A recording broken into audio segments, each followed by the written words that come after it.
Shalom mes frères et sœurs dans le Seigneur, que la paix de notre Seigneur Jésus-Christ soit le partage de chacun d'entre nous.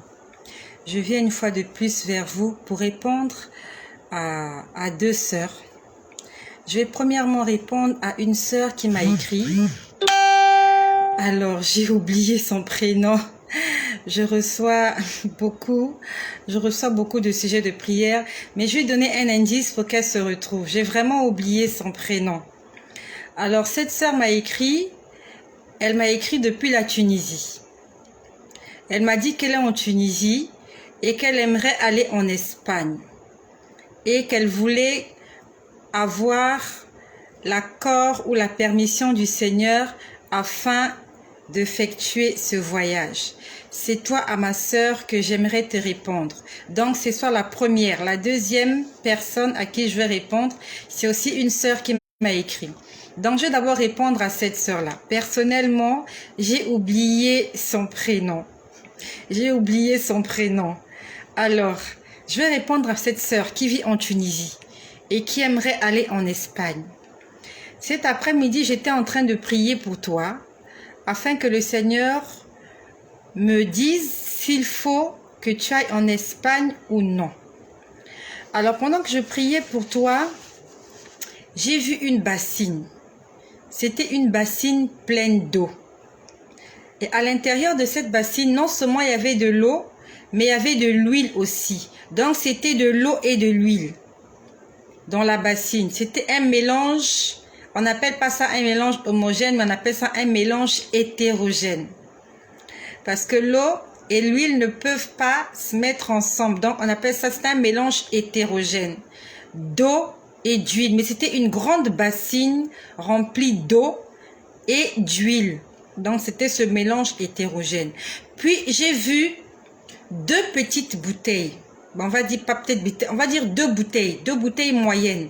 C'était des bouteilles cassables. Donc, il y avait une main qui mettait les deux bouteilles. Je prends l'exemple. Je vais prendre l'exemple.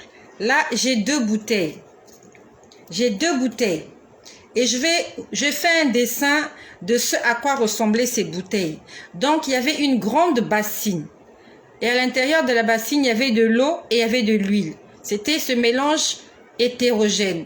Et il y avait une main. On va dire deux mains. Parce que les bouteilles étaient dans chaque main de la personne. Je n'ai pas vu la personne, mais je n'ai vu que les mains de la personne. La personne faisait entrer les bouteilles dans la bassine et les sortait. Et quand elle les sortait, les bouteilles étaient remplies, n'étaient pas pleinement remplies. Puis il renversait l'eau. Il refaisait encore le même geste. Donc, il met l'eau dans les bouteilles. C'est des bouteilles cassables. Là, ce sont des bouteilles en plastique que j'ai. Mais moi, je voyais des bouteilles cassables. Des bouteilles transparentes cassables. Donc, il prenait les deux bouteilles. Il les mettait dans la bassine. Elles étaient remplies, pas jusqu'en haut. Puis après, l'eau disparaissait. En fait, on renversait. On ne faisait que faire le geste là. On met les bouteilles. Elles ne sont pas pleines. On renverse. On met, elles ne sont pas pleines et on renverse. Et ma sœur, vraiment j'ai oublié ton nom, tu vas m'excuser. Voilà les deux formes de bouteilles que j'ai vues. Elles étaient comme ça. Elles n'étaient pas identiques, les bouteilles. Donc il y a une bouteille qui était plus grande que l'autre. Donc l'eau s'arrêtait jusque là. Et l'autre bouteille aussi, pareil. Ça avait une forme un peu différente. Je ne suis pas très bonne dessinatrice. Donc voilà. Donc l'autre bouteille, l'eau aussi s'arrêtait jusqu'à ce niveau.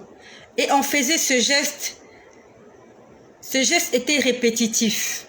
On les remplissait. On ne va pas dire je les remplis. Non, pas remplir. On mettait l'eau à l'intérieur et l'eau se renversait. Et on mettait l'eau et l'eau se renversait. Et l'eau n'était jamais pleine. La bouteille n'était jamais pleine. Et pendant que je vous parle, le Seigneur me dit fiole. Ces bouteilles s'appellent des fioles.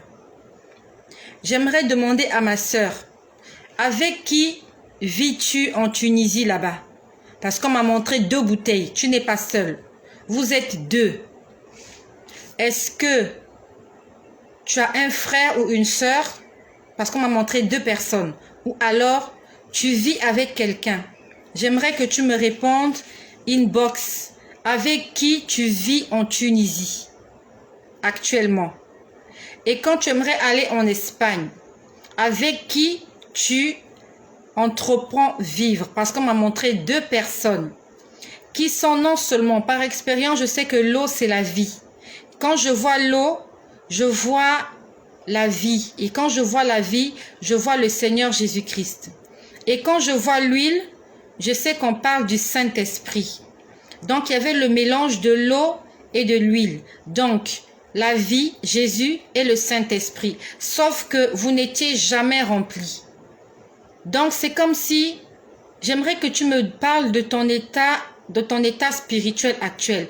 Quand je priais pour toi, je demandais au Seigneur de me dire s'il fallait que tu ailles en Espagne. Le Seigneur ne m'a pas répondu s'il faut que tu ailles ou pas en Espagne. Il m'a parlé de ton état d'âme d'abord.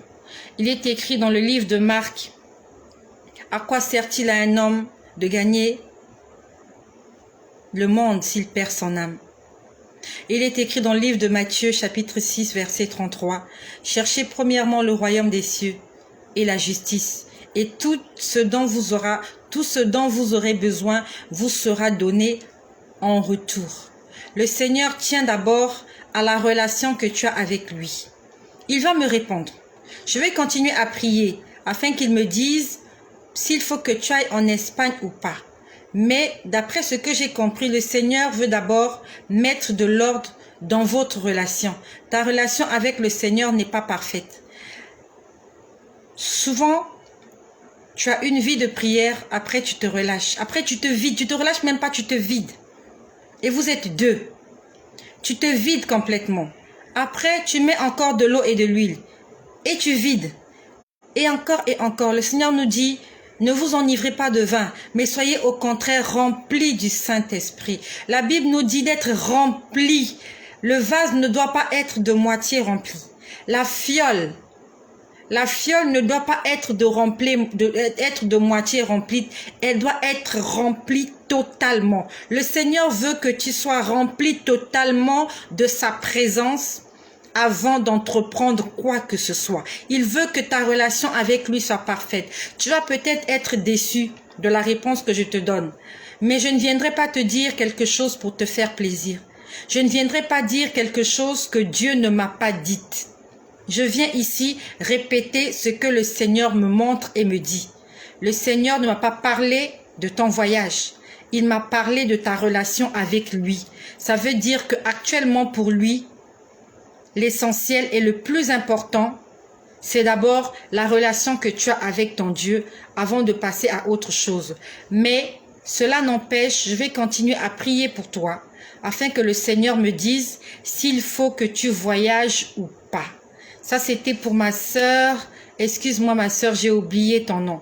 Mais je sais que tu vas te retrouver. Tu es en Tunisie et tu aimerais aller en Espagne. Puis après, je vais continuer avec ma sœur Esther.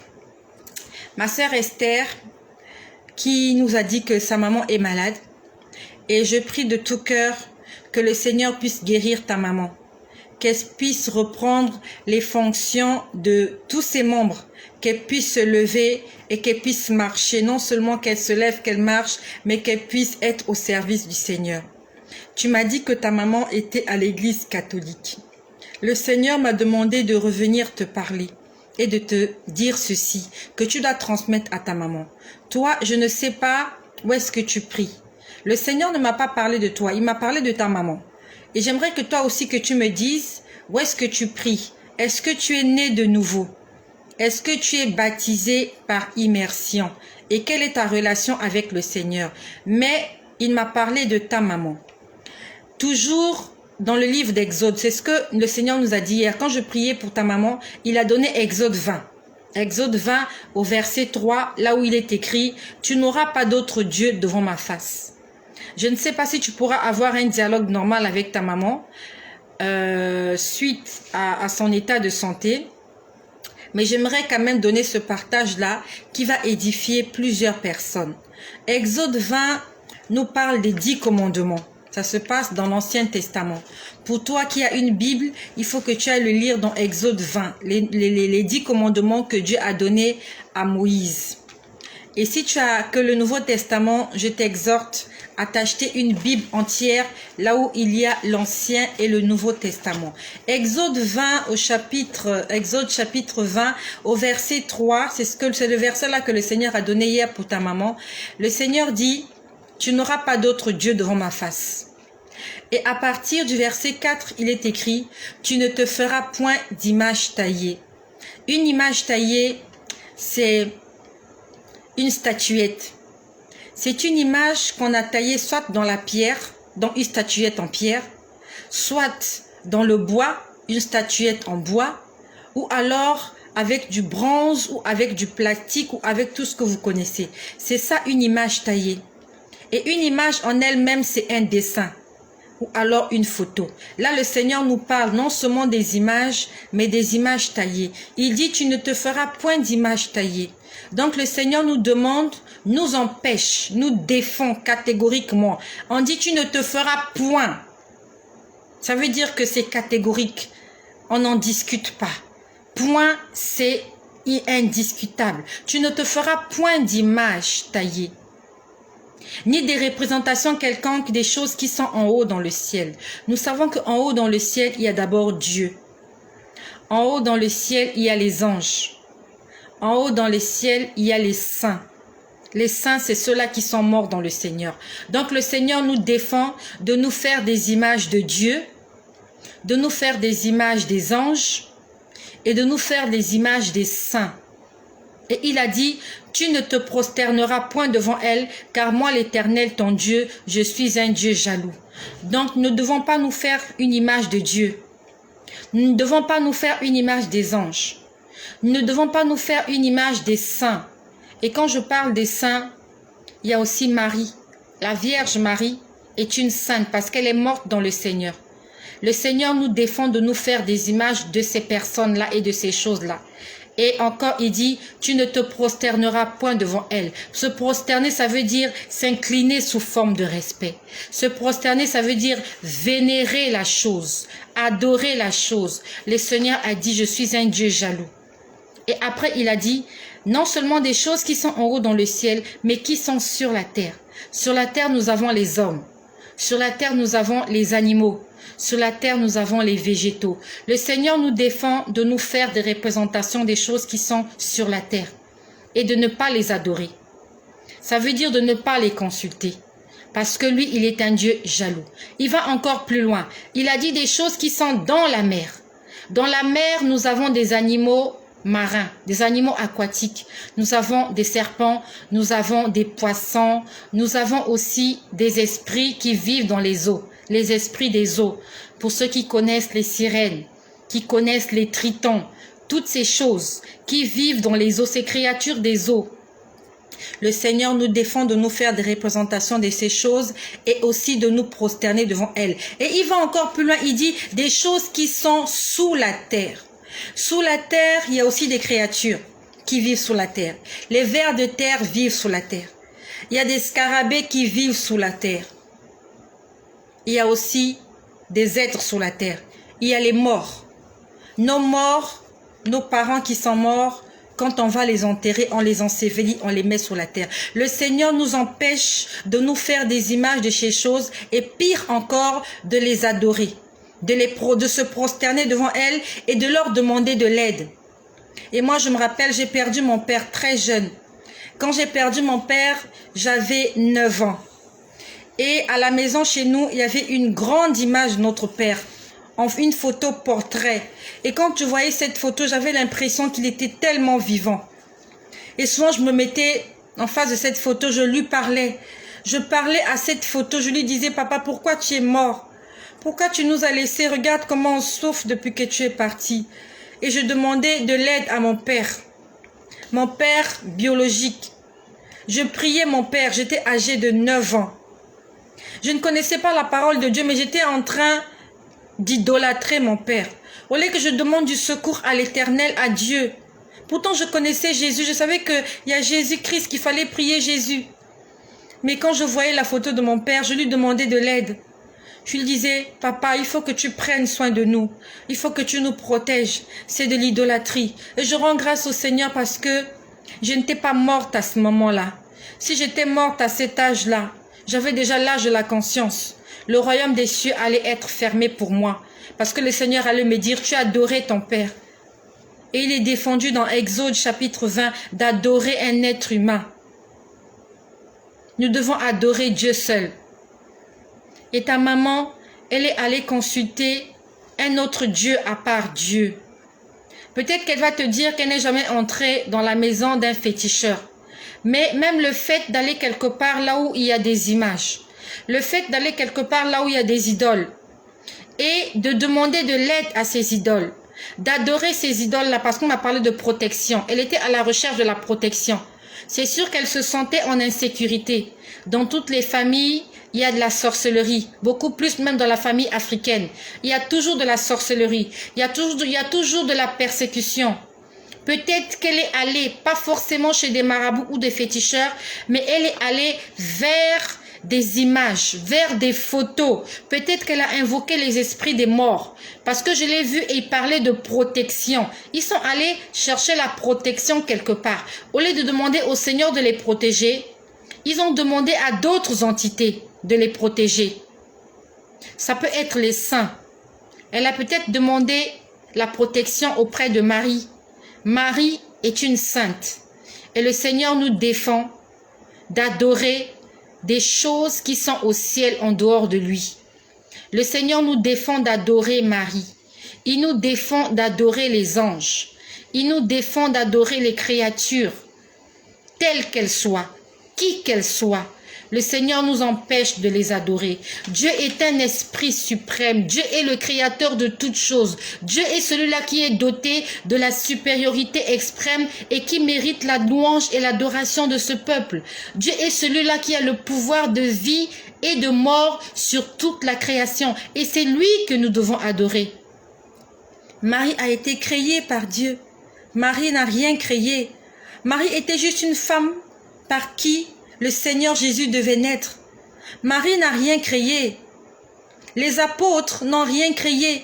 Ils ont fait des miracles. Mais ils n'ont jamais demandé qu'on les adore. Les apôtres ne se sont pas fait une image de Jésus. Il n'est écrit nulle part dans la Bible où on dit qu'après la mort de Jésus, les apôtres l'ont dessiné et ont commencé à le vénérer. Nous devons être les modèles. Nous devons être des imitateurs, des premiers chrétiens. S'ils doivent être notre modèle. Dans la Bible, dans le Nouveau Testament, nulle part il est écrit que les hommes adoraient l'image de Jésus. Pourquoi est-ce que actuellement les hommes, les femmes, certaines personnes d'église nous demandent de nous prosterner devant des images et de les adorer? Jésus allait prier tous les matins à la montagne. Il ne se prosternait pas devant une idole. Les apôtres se prosternaient devant Jésus en chair et en os. Et quand Jésus est mort, ils sont allés propager la nouvelle partout. Ils ne se prosternaient pas devant les images. S'il y avait des gens qui devaient dessiner Jésus, les premiers, ce seraient les apôtres, parce que eux, ils ont vu le visage de Jésus. Les images qu'on nous montre là, ces gens-là n'ont pas connu Jésus. Ces gens-là n'ont pas vu Jésus. D'où vient donc cette image, ces yeux bleus, ces yeux verts, ce sourire, cette moustache, ces cheveux longs qu'on nous présente? Où est-ce que ces gens ont vu cela? Même si le Seigneur t'est apparu, il avait cette apparence. Mais est-ce qu'il t'a permis? Est-ce qu'il t'a permis de dessiner cela et de le montrer à tes frères et ses sœurs et de dire adorons ces choses-là? Moi, je vous ai dit que le Seigneur m'apparaît sous plusieurs formes. Pour ceux qui m'ont suivi, je vous ai dit que la nuit, je l'ai vu sous forme de lion. Je peux venir vous montrer l'image du lion, mais je ne vous dirai pas adorons ce lion-là. La Bible dit que nous devons l'adorer en esprit et en vérité. En esprit. Dieu est esprit. Et il faut que ceux qui l'adorent en esprit et en vérité. Si tu n'adores pas Dieu en esprit, alors tu es un idolâtre. Et 1 Corinthiens chapitre 6, à partir du verset 9, nous dit « Aucun injuste, Aucun idolâtre n'héritera le royaume des cieux. Qui que tu sois un homme de Dieu doté de capacités surnaturelles, que tu puisses faire tomber la foudre du ciel, que tu ressuscites les morts, si tu te prosternes devant les idoles, alors tu es en train de désobéir aux 10 commandements, à l'un des 10 commandements, dans Exode 20 qui dit, tu ne te prosterneras point devant elle. Le Seigneur a parlé à ma sœur. Jésus-Christ a dit, je suis la porte. Il a dit, je suis la porte. Si quelqu'un entre par moi, il sera sauvé. Jésus est la porte. Il n'y a qu'une seule porte, il n'y en a pas plusieurs. Une seule. Dans le livre de Jean au chapitre 14, verset 6, il dit, je suis le chemin. Je suis le chemin. Je suis la vérité et je suis la vie. Nul ne vient au Père que par moi. Si tu veux aller au ciel, tu dois passer par la porte. Et la porte du ciel, c'est Jésus. Si tu passes par une autre porte, si tu prononces un autre nom, en dehors du nom de Jésus, tu n'iras pas au ciel. Je vous ai fait un chemin. Voici le ciel. Voici le chemin qui mène au ciel. Il s'appelle Jésus. Et la porte est là. Il est là. La porte est là. Elle est là. La porte, c'est Jésus. Et il a dit, je suis le chemin. Je suis la vérité. Et je suis la vie. Nul ne vient au Père. Le Père est là. Il a dit, personne n'ira au Père s'il ne passe pas par moi. Toi, tu es là. Je suis là. Nous sommes tous là. Nous avons le chemin en face de nous, Jésus. Et nous avons d'autres chemins qui sont là. Nous avons nos grands-parents. Nous avons la tradition. Nous avons les idoles. Nous avons la philosophie. Nous avons les images taillées. Nous avons les anges. Nous avons les démons. Nous avons la créature. Nous avons les saints. Tous ces gens-là vont nous amener à la perdition. Si nous prenons un autre chemin, en dehors de Jésus-Christ, nous allons être perdus. Le seul chemin qui conduit au Père dans le ciel, c'est Jésus-Christ. Si tu prononces le nom de quelqu'un d'autre dans tes prières, même si tu prononces Saint Michel Archange, oui, Saint Michel Archange est le maître, il est on va dire, il est le chef de l'armée céleste. Mais il n'est pas notre Dieu. Saint Michel Archange n'a pas donné sa vie à la croix pour que toi et moi nous soyons sauvés. Il n'y a qu'un seul, un seul, qui a accepté de souffrir, qui a été crucifié, qui est mort, qui a porté nos souffrances, nos infirmités, notre malédiction. Marie n'a pas souffert pour toi et moi. Les apôtres n'ont pas souffert pour toi et moi. Les anges n'ont pas souffert pour toi et moi. Un seul est mort à la croix. Un seul a payé de sa vie. Il s'appelle Jésus-Christ. Je rends grâce au Seigneur pour ces révélations qu'il nous fait. Toi qui m'écoutes, si tu as des images de quoi que ce soit que tu adores dans ta maison, que ce soit les images de tes défunts, d'un parent qui était décédé, que tu appelles dans tes prières, il faut que tu arrêtes cela. C'est de l'idolâtrie.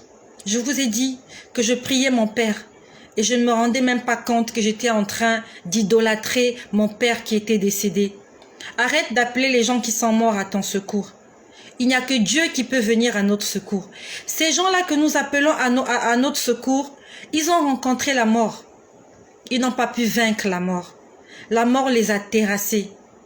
Ils ont été frappés par la mort. Ils sont morts et enterrés. Comment peuvent-ils venir nous aider?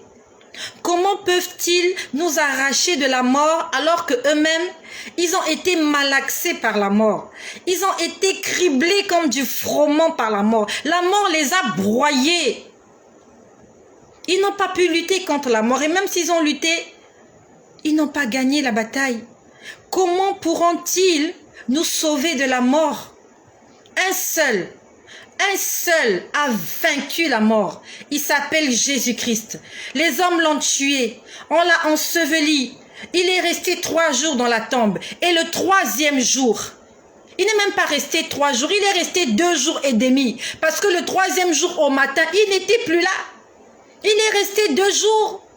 La terre n'a pas pu le contenir. La terre n'a pas pu le supporter 2 jours. La terre tremblait. La terre bougeait. La terre était remuée dans tous les sens. Dans le monde spirituel, il y avait une effervescence. Il ne pouvait pas le garder sur la terre. Sinon, la terre aurait explosé.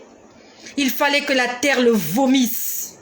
Et il est sorti victorieux. Afin de te prouver, toi et moi, qu'il n'y a qu'un seul qui peut nous délivrer de la mort. Jésus-Christ. Ce n'est pas moi qui l'ai écrit, c'est la Bible. Alors si tu crois en la Bible, mets-la en pratique. Les hommes peuvent nous tromper. La nature peut nous tromper. Dieu ne nous trompera jamais. Et c'est cette Bible qui va te juger au dernier jour. Ce n'est pas ton pasteur qui va te juger. Ce n'est pas ton dirigeant spirituel qui va te juger. Ce n'est pas le prêtre qui va te juger. Ce n'est pas moi qui vais te juger.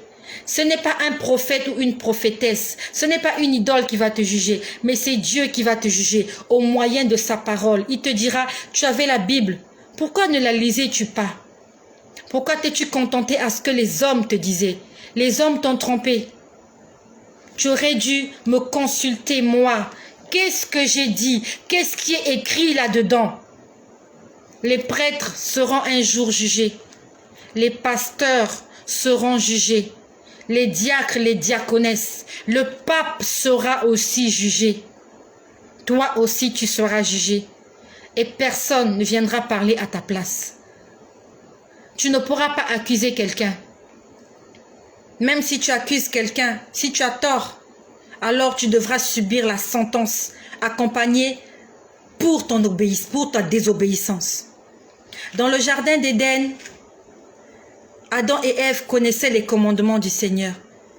Ils savaient qu'il ne fallait pas manger le fruit de l'arbre qui était au milieu du jardin. Quand ils l'ont mangé, quand Dieu est venu, il a parlé à Adam. Adam a dit, la femme que tu as mise à côté de moi m'a fait goûter du fruit. Il a demandé à Ève, pourquoi as-tu fait cela? Ève a dit, le serpent m'a séduite. Dieu n'a pas demandé des comptes au serpent. Parce que le serpent, son sort était déjà connu. Il va aller dans les temps de feu. Le serpent, le diable, l'ennemi, les démons, ils sont déjà condamnés. Le Seigneur a jugé Ève et il a jugé Adam. Chacun avait sa part de responsabilité. Et toi qui as mangé, et toi qui t'es laissé séduire, tu connaissais la vérité. Le Seigneur ne jugera pas le diable à ta place. Il ne demandera pas au diable, pourquoi tu as trompé ma fille? Je vois des sœurs qui sont là connectées. Je vois Aniva qui est là. Je vois Clarisse qui est là. Je vois mon frère André qui est là. Je vois Marcel qui est là. Je vois ma sœur Marina qui est là. Le Seigneur ne demandera pas au diable, pourquoi tu as trompé mes enfants? Il ne demandera pas au prêtre, pourquoi tu as trompé mes enfants? Il ne demandera pas au pasteur, pourquoi tu as trompé mes enfants? Il te demandera, pourquoi ne m'as-tu pas cherché et demandé ma volonté? La Bible nous dit que tous les soirs, le Seigneur venait parler avec Adam et Ève. Alors qu'il connaissait que le diable, le serpent leur avait demandé de manger du fruit. Jamais il n'en avait fait part au Seigneur. Aucune fois il est écrit que Ève avait demandé au Seigneur, voilà ce que le serpent nous dit, Seigneur, qu'est-ce que tu dis à propos de cela? Elle avait caché ça dans son cœur. Est-ce qu'elle en avait parlé à Adam avant? Je ne sais pas. Moi, je ne vous parle que de ce qui est écrit dans la Bible. Dieu ne jugera pas l'un pour l'autre. Ève a été jugée. Elle a eu sa sentence, la malédiction que toutes les femmes ont aujourd'hui. Adam aussi a été jugé et il a eu sa sentence.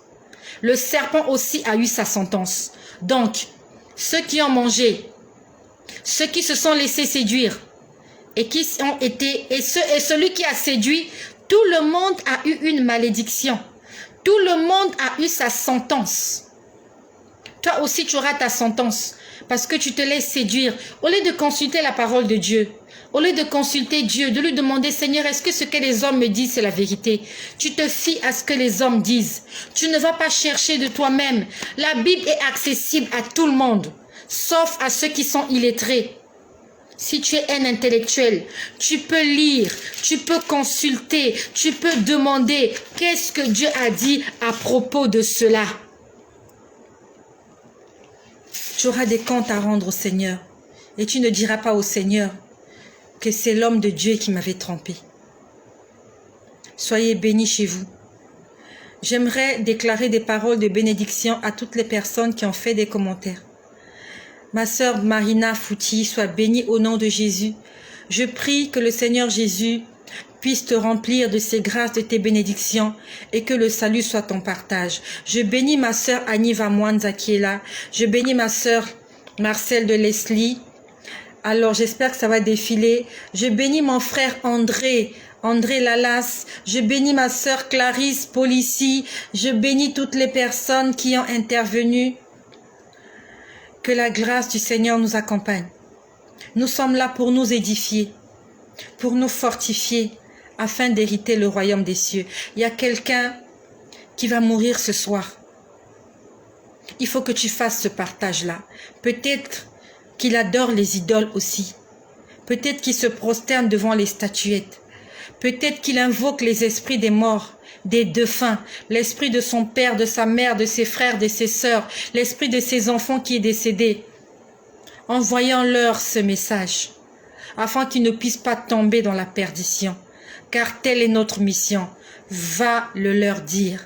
C'est notre mission à nous tous, d'aller annoncer la bonne nouvelle, de toutes les manières que ce soit. Partageons ce message, parce qu'il y a des gens qui sont perdus, qui se sont laissés tromper et qui ont besoin d'entendre ça pour être sauvés. Que le nom de Jésus-Christ soit glorifié.